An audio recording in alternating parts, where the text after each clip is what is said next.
Praise the lord.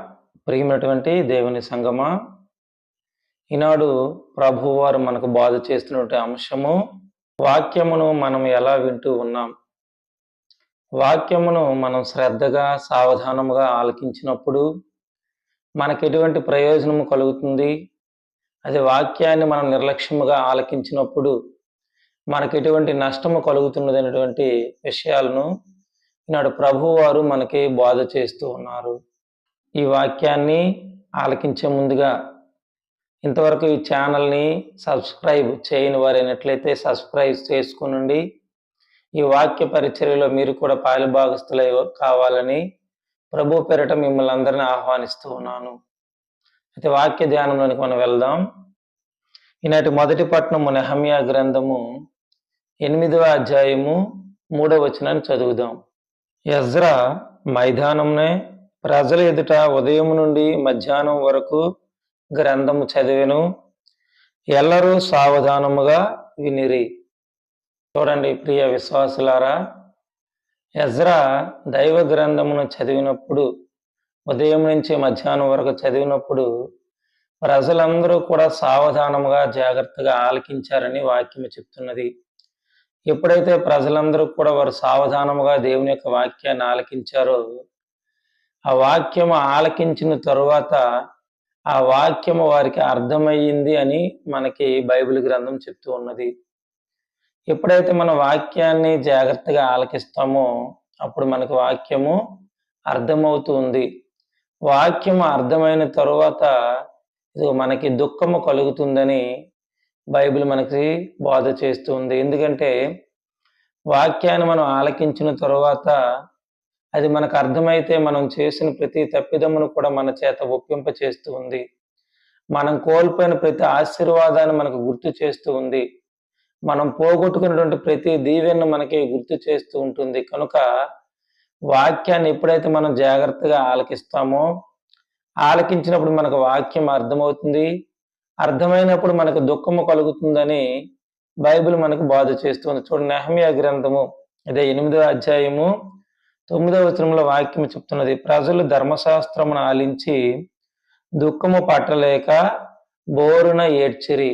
చూడండి ప్రియా విశ్వాసులారా, ఇశ్రాయేలు ప్రజలు ఎప్పుడైతే శ్రద్ధగా వాక్యాన్ని ఆలకించారో వారి జీవితంలో వారు కోల్పోయిన ప్రతి మేలును జ్ఞాపకం చేసుకుని బాధపడుతూ ఉన్నారు, దుఃఖిస్తూ ఉన్నారు, బోరున విలపిస్తూ ఉన్నారు. ఎందుకంటే వారు అనేక సంవత్సరాలు దేవుని వెనుకంజ వేసి వారికి నచ్చినట్లుగా వారు జీవించినప్పుడు దేవుడు అనేక సంవత్సరంలో వారిని బానిసలుగా అనేక దేశాలకు వారిని పంపివేశారు.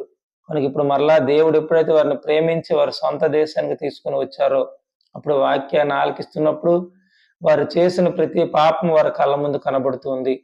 వారు దేవునికి విరుద్ధంగా చేసిన ప్రతి కార్యము వారి మనసుల్లో మెదులుతూ ఉంది.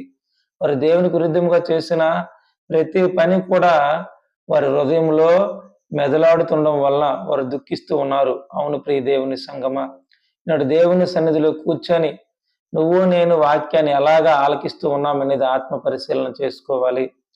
శ్రద్ధగా నువ్వు ఆలకించినప్పుడు నీ యొక్క కన్నుల నుంచి కూడా కన్నీరు కారడం అనేది ప్రారంభమవుతుంది. నువ్వు వాక్యాన్ని ఆసక్తితో ఆలకించినప్పుడు ఆ వాక్యం నీకు అర్థమవుతూ ఉంది. నీకు వాక్యం అర్థమైనప్పుడు నువ్వు కోల్పోయిన ఆశీర్వాదాలన్నీ కూడా పరిశుద్ధాత్మ దేవుడు నీకు వివరిస్తాడు. నీ పాపములన్నీ కూడా నీకు ఒప్పింప చేస్తాడు. నువ్వు ఎప్పుడైతే నీ పాపములు ఒప్పుకొని నువ్వు దుఃఖపడుతూ ఉన్నావో ఆ దుఃఖము శాశ్వతమైన దుఃఖము కాదు, కొద్ది సమయం మాత్రమే. ఎందుకంటే ఆ దుఃఖాన్ని దేవుడు మరలా తీసివేసి నీకు శాశ్వత ఆనందాన్ని ఇవ్వబోతూ ఉన్నాడు. అదే ఈనాటి ఇశ్రాయేలు ప్రజల జీవితంలో కూడా జరిగింది. వారు దుఃఖపడుతున్నప్పుడు అక్కడ ఉన్నటువంటి నాయకులు, అధికారులు, లేవీయులు వారిని ఓదారుస్తున్నారు. ఇదిగో ఇది దుఃఖపడవలసిన దినము కాదు, సంతోషించవలసిన దినము. వాక్యం చెప్తున్నది, యెహోవా యందు ఆనందించుటయే మనకు శక్తి అని. నువ్వు ఎప్పుడైతే దేవుని యందు ఆనందిస్తావో అది నీకు గొప్ప శక్తిగా మారుతుంది. ఎందుకంటే నువ్వు వాక్యాన్ని ఆలకించినప్పుడు అది నీకు అర్థమవుతుంది. అర్థమైనప్పుడు నీకు దుఃఖము కలిగినా మరలా ఆ వాక్యము నీకు సంతోషాన్ని తీసుకుని వస్తుంది. ఆ సంతోషము నీ జీవితంలో ఏమి జరిగినా దాన్ని ఎదుర్కొనే శక్తిని నీకు ఇస్తూ ఉంది. చూడండి, కీర్తనకారుడు అంటున్నాడు 19వ కీర్తన 8వ వచనము, ప్రభు కట్టడలు నీతియుక్తమైనవి, అవి హృదయమునకు ఆనందము చేకూర్చును. చూడండి ప్రియ దేవుని సంగమను, ఎప్పుడైతే దేవుని వాక్యాన్ని అర్థం చేసుకుంటావో, దేవుని ఆజ్ఞలను అర్థం చేసుకుంటావో, దేవుని కట్టడలను అర్థం చేసుకుంటావో, అవి మన హృదయానికి ఆనందాన్ని చేకూర్చి పెడతాయి. కాబట్టి నీ జీవితంలో ఏది జరిగినా, ఎటువంటి సమస్య వచ్చినా, అనారోగ్యము కలిగినా, బాధలైనా, అప్పుల బాధలైనా, ఎటువంటి దుఃఖము కలిగినా కూడా నువ్వు దేవుని యందు ఆనందించడం ఎప్పుడైతే నువ్వు నేర్చుకుంటావో, ఆ ఆనందమే నీకు అవన్నీ ఎదుర్కొనే శక్తిని నీకు ఇస్తూ ఉందని నేడు వాక్యం మనకు చెప్తున్నది. ప్రియమైన దేవుని బిడ్డలారా, కనుక వాక్యాన్ని మనం శ్రద్ధగా ఆలకించడం నేర్చుకోవాలి. అదే మన ఉపోద్ఘాతములు చెప్పినట్లుగా వాక్యాన్ని మనం శ్రద్ధగా ఆలకించకపోతే ఏం జరుగుతుందో నేడు సువార్త పట్టణంలో మనకి దేవుని యొక్క వాక్యము బోధ చేస్తూ ఉంది. చూడండి, ప్రభువారు ఈ లోకానికి ఎందుకు వచ్చారు అనేటువంటి విషయాన్ని తేటతెల్లము చేస్తూ ఉన్నారు. ప్రభువారు చెప్తున్నారు, లోకా సువార్త 4వ అధ్యాయము 18వ వచనము, ప్రభు ఆత్మ నాపై ఉన్నది, పేదలకు సువార్తను బోధించుటకై ఆయన నన్ను అభిషేకించును. చూడండి, యేసు ప్రభువారు ఈ లోకానికి వచ్చినటువంటి విషయము, ఎందుకు ఆయన వచ్చారనేటువంటి విషయాన్ని తేటతెల్లం చేస్తూ ఉన్నారు. సువార్తను బోధించడానికి ఆయన ఈ లోకానికి వచ్చారు. అందుకే ఆయన గలిలియా ప్రాంతం అంతటా కూడా తిరిగి ప్రతి ప్రార్థనా మందిరానికి వెళ్ళి దేవుని యొక్క వాక్యాన్ని బోధించినట్లుగా ముందు మాటల్లో మనం చూస్తూ ఉన్నాం. ఆయా ప్రాంతం అంతా గొప్ప ఉద్యోగం రగిలించిన తర్వాత తాను పుట్టి పెరిగినటువంటి నజరేతు గ్రామానికి కూడా వచ్చి ఆయన అలవాటు చొప్పున ప్రార్థనా మందిరానికి వెళ్ళి దేవుని యొక్క వాక్యాన్ని బోధిస్తూ ఉన్నారు. ఆయన వాక్యాన్ని బోధించినప్పుడు, ఆయనకి చదవడానికి యెషయా గ్రంథాన్ని అందించినప్పుడు ఆయన యొక్క ప్రవచనాన్ని చదువుతూ ఉన్నారు. ఎప్పుడో యెషయా ప్రవక్త రాసినటువంటి ప్రవచనము ఇదిగో ఇప్పుడు మీ ముందు నెరవేరిందని చెప్పు కూడా ప్రభువారు చెప్తూ ఉన్నారు. అవును, ప్రభువారు తను ఈనాడు ఈ లోకానికి పేదలకు సువార్త ప్రకటించడానికి వచ్చారు. ఆ సువార్త పరిచర్య అన్ని ప్రాంతముల నుంచి కూడా చేసుకొని వచ్చారు. ఇంకా రెండవదిగా ఆయన ఏమని చెప్తున్నారు, ఇది చెరలో ఉన్న వారికి విడుదల కలుగు చేయడానికి వచ్చారు. అవును ప్రియ విశ్వాసులారా, దుష్టుని యొక్క చెరలో బంధింపబడి అనేక ఆత్మలు విలపిస్తూ ఉండగా ఆ యొక్క ఆత్మలన్నిటిని కూడా విడిపించడానికి ప్రభు వారి లోకానికి వచ్చారు. నువ్వు విశ్వసించినట్లయితే ఆయన నిన్ను విడుదల కలుగు చేస్తారు, నీకు సంతోషాన్ని ఇస్తారు. మూడవదిగా గుడ్డి వారికి చూపును కలిగించడానికి ఆయన ఈ లోకానికి వచ్చారు. అంధత్వం అంటే ఆత్మీయ అంధత్వం కలిగిన వారికి విడుదల కలుగు చేయడానికి ఆయన ఈ లోకానికి వచ్చారు. ఎందుకంటే వాక్యము చెప్తున్నది, కీర్తనాకారుడు 40వ కీర్తన 12వ వచనము, నాకు లిక్కింప నలవిగాని ఆపదలు వాటిల్లినవి, నా పాపములు చీకటి వలె నన్ను క్రమ్ముకొనినవి కనుక నేను కళ్ళు విప్పి చూడజాలకున్నాను. చూడండి ప్రియ విశ్వాసులారా, వాక్యం చెప్తున్నది, మనం ఎప్పుడైతే పాపములు చేస్తూ ఉన్నామో ఆ పాపమును బట్టి మన చుట్టూ కూడా చీకటి అలుముకుంటూ ఉంది. ఆ చీకటి వలన మనకి ఆ పాపం అనే చీకట్లో మన దృష్టి అనేది సరిగ్గా ఉండదు. కనుక ఆ పాపం అనే చీకట్లో మ్రగ్గిపోయిన వారికి విడుదల కలుగు చేయడానికి, ఆ చెర నుంచి విడిపించడానికి, వారికి మరలా ఆత్మీయ దృష్టిని దయచేయడానికి ప్రభు వారి లోకానికి వచ్చారు. 4వదిగా పీడింపబడుతున్న వారికి విడుదల కలుగు చేయడానికి వచ్చారు. ఇంకా 5వదిగా చెప్తున్నారు, ప్రభు హితవత్సరాన్ని ప్రకటించడానికి నేను వచ్చానని చెప్తూ ఉన్నారు. చూడండి ప్రియ విశ్వాసులారా, ధర్మశాస్త్ర ప్రకారముగా ప్రభు హితవత్సరం అంటే ప్రతి 49 సంవత్సరాల తర్వాత వచ్చే సంవత్సరము హితవత్సరముగా ధర్మశాస్త్రము చెప్తూ ఉన్నది.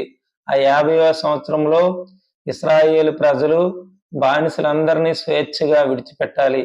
ఇశ్రాయేలు ప్రజలు ఎవరి దగ్గర భూములు కొన్నట్లయితే ఆ భూములు మరలా వారి సొంత ప్రజలకు ఇచ్చివేయాలి. ఆ సంవత్సరం వారు పంటలు మరలా పండించకూడదు. స్వభావ సిద్ధముగా పడినటువంటి విత్తనాలు మొలిచిన వాటిని వారు భుజించాలని చెప్పి హితవత్సరం గురించి ధర్మశాస్త్రంలో లేవి కాండము 25వ అధ్యాయము 8 నుంచి 19 వచనాల్లో చూసినట్లయితే వాక్యము చాలా క్లియర్గా చెప్తూ ఉన్నది.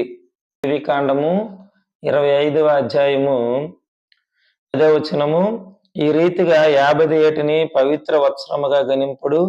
ఆ ఏడు మీ దేశమున వసించు జనులందరికీ స్వేచ్ఛ లభించిన చాటింపుడు. ఇది హితవత్సరము.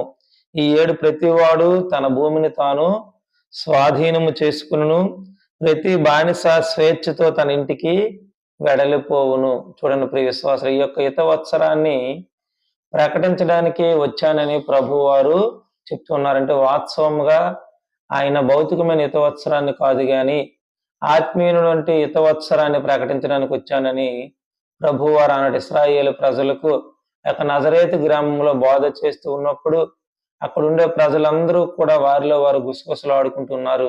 ఇదేంటి, ఈయన యోసేపు కుమారుడు కాడా, మరియమ్మ కుమారుడు కాడా అని చెప్పి ప్రభువారిని తృణీకరిస్తూ ఉన్నారు. ప్రియమైన దేవుని బిడ్డలారా, కనుక ప్రభువారు అక్కడ ఏం చేశారంటే, వాక్యం చెప్తున్నది మత్తయి సువార్త 13వ అధ్యాయం 58వ వచనంలో, ఆ ప్రజల అవిశ్వాసం వలన ఆయన అచ్చట ఎక్కువగా అద్భుతములను చేయలేదు. చూడండి ప్రియ విశ్వాసాలు, ఎప్పుడైతే వారు ప్రభువును తృణీకరించారో, దేవుని యొక్క వాక్యాన్ని తృణీకరించారో, దేవుని తృణీకరించారో, అక్కడ ఆయన అద్భుతాలు అనేవి ఎక్కువగా చేయలేదు.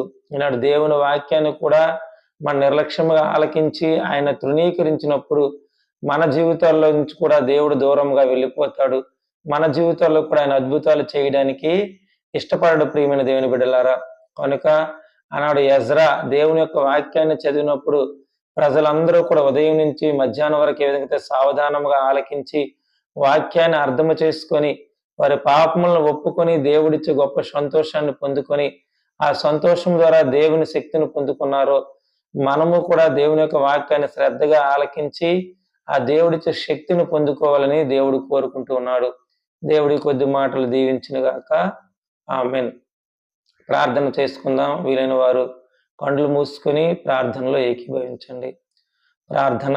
మహాపరిశుద్ధుడా, సర్వోన్నతుడా, సర్వాంతర్యామి, వివిధ ఈనాడు నువ్వు మాట్లాడిన కొద్ది మాటలు బట్టి నీకు వందనాలు చెల్లిస్తున్నాము దేవా. విన్న ఈ మాటలు మా హృదయంలో నీరు కట్టి ఫలింప చేయండి.